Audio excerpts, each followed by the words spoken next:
Bismillahirrahmanirrahim. Assalamualaikum warahmatullahi wabarakatuh. Perkenalkan, nama saya Sylvia Zahra dari kelas R1F dengan NPM 2021-21500-345. Yang terhormat, dosen pengampu mata kuliah agama Islam dan teman-teman yang insya Allah berbahagia. Pada kesempatan kali ini, saya akan menjelaskan 4 materi. Yang pertama ada sumber hukum Islam, yang kedua ada politik dalam Islam, yang ketiga ekonomi Islam, dan yang keempat ada toleransi antar umat beragama dalam Islam. Yang pertama ada sumber hukum Islam. Dalam ajaran Islam terdapat sumber hukum Islam pokok yang menjadi pedoman atau rujukan bagi umat Islam. Sumber hukum Islam utama ada 4, yaitu Al-Quran, Sunnah atau hadis, ijtihad, dan qiyas. Kehadiran hukum Islam ternyata memiliki maksud dan tujuan. Salah satunya untuk menyatukan perbedaan. Mengingat banyak interpretasi tentang ajaran Islam, interpretasi yang timbul inilah yang memicu terjadi perbedaan pendapat, konflik, pemahaman radikal, dan sifat keegoisan masing-masing golongan. Yang pertama, Al-Quran. Sumber hukum Islam yang paling penting adalah Al-Quran. Sebagai kitab suci umat muslim, tentu saja Al-Quran sebagai tiang dan penegak, di mana Al-Quran pesan langsung dari Allah Subhanahu wa Ta'ala yang diturunkan lewat malaikat Jibril. Kemudian Jibril menyampaikan langsung kepada Nabi Muhammad. Muatan Al-Quran berisi tentang anjuran, ketentuan, larangan, perintah, hikmah, dan masih banyak lagi. Bahkan di dalam Al-Quran juga disampaikan bagaimana masyarakat yang berakhlak dan bagaimana seharusnya manusia yang berakhlak. Yang kedua ada hadis. Hadis sebagai sumber Islam yang tidak kalah penting. Kenapa hadis digunakan untuk hukum Islam?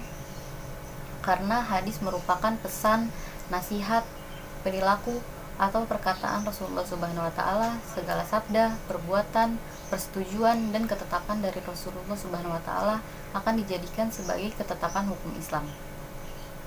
Hadis mengandung aturan-aturan yang terperinci dan segala aturan secara umum.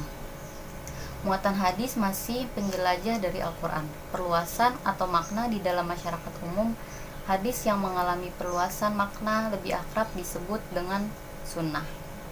Yang ketiga ada ijma atau ijtihad. Mungkin ada yang asing dengan sumber hukum Islam yang ketiga, yaitu ijma. Ijma dibentuk berdasarkan pada kesepakatan seluruh ulama mujtahid. Ulama yang dimaksud di sini adalah ulama setelah sepeninggalan Rasulullah Subhanahu wa Ta'ala. Kesepakatan dari para ulama, ijma tetap dapat dipertanggungjawabkan di masa sahabat, tabi'in, dan tabi'ut tabi'in. Kesepakatan para ulama ini dibuat karena penyebaran Islam sudah semakin meluas, tersebar ke segala penjuru. Tersebarnya ajaran Islam inilah pasti ada perbedaan antara penyebar satu dengan penyebar yang lainnya. Nah, kehadiran ijma diharapkan menjadi pemersatu perbedaan yang ada. Yang keempat ada qiyas. Sepertinya tidak banyak orang yang tahu. Sekalipun ada yang tahu, masih ada perbedaan keyakinan bahwa qiyas ini tidak termasuk dalam sumber hukum Islam. Meskipun demikian, para ulama sudah sepakat qiyas sebagai sumber hukum Islam. Qiyas adalah sumber hukum yang menjadi penengah apabila ada suatu permasalahan. Apabila ditemukan permasalahan yang tidak ditemukan solusinya di Al-Quran, hadis, dan ijma, maka dapat ditemukan dalam qiyas. Qiyas adalah menjelaskan sesuatu yang tidak disebutkan dalam hal tiga tadi, dengan cara membandingkan atau menganalogikan menggunakan nalar dan logika. Keempat sumber hukum Islam di atas menunjukkan bahwa hukum Islam tidak sekadar hukum biasa, karena dasarnya mengacu pada 4 hal yang sangat fundamental. Yang kedua ada politik dalam Islam. Definisi politik dalam Islam tidak jauh berbeda dengan definisi politik secara umumnya, namun dengan menitik beratkan pada sumbernya, yaitu Al-Quran dan hadis sebagai sumber utama. Di dalam Islam pun politik mendapat kedudukan yang tempat yang hukumnya bisa menjadi wajib. Para ulama kita yang terlebih dahulu telah memaparkan nilai dan keutamaan politik. Hujjatul Islam Imam Al-Ghazali mengatakan bahwa dunia merupakan ladang akhirat. Agama tidak akan menjadi sempurna kecuali dengan dunia. Memperjuangkan nilai kebaikan agama itu takkan efektif kalau tak punya kekuasaan politik. Memperjuangkan agama adalah saudara kembar dari memperjuangkan kekuasaan politik. Yang ketiga, ada ekonomi Islam. Ekonomi Islam pada hakikatnya bukanlah sebuah ilmu yang muncul sebagai sikap reaksioner terhadap fenomena ekonomi konvensional. Awal keberadaan ekonomi Islam sama dengan awal keberadaan Islam di muka bumi ini. Karena ekonomi Islam merupakan bagian yang tak terpisahkan dari Islam sebagai sistem hidup. Jadi dapat dikatakan bahwa ekonomi Islam merupakan aktivitas agama atau ibadah kita dalam berekonomi. Yang keempat, ada toleransi antar umat beragama dalam Islam. Toleransi adalah konsep modern untuk menggambarkan sikap saling menghormati dan saling bekerja sama di antara kelompok-kelompok masyarakat yang berbeda baik secara etnis, bahasa, budaya, politik maupun agama. Toleransi karena itu merupakan konsep agung dan mulia yang sepenuhnya menjadi bagian organik dari ajaran agama-agama termasuk agama Islam. Dalam konteks toleransi antar umat beragama, Islam memiliki konsep yang jelas. Tidak ada paksaan dalam beragama, bagi kalian agama kalian dan bagi kami adalah agama kami.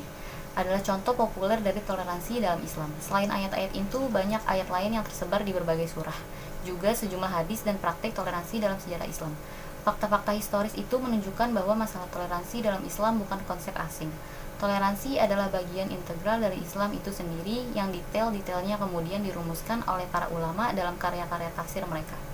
Kemudian rumusan-rumusan ini disempurnakan oleh para ulama dengan pengayaan-pengayaan baru sehingga akhirnya menjadi praktik kesejahteraan dalam masyarakat Islam.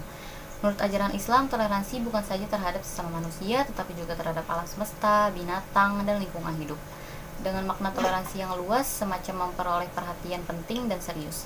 Apalagi toleransi beragama adalah masalah yang menyangkut eksistensi keyakinan manusia terhadap Allah. Ia begitu sensitif, primordial, dan mudah membakar konflik sehingga menyedot perhatian besar dari Islam. Sekian materi yang dapat saya jelaskan, kurang lebihnya mohon maaf. Assalamualaikum warahmatullahi wabarakatuh.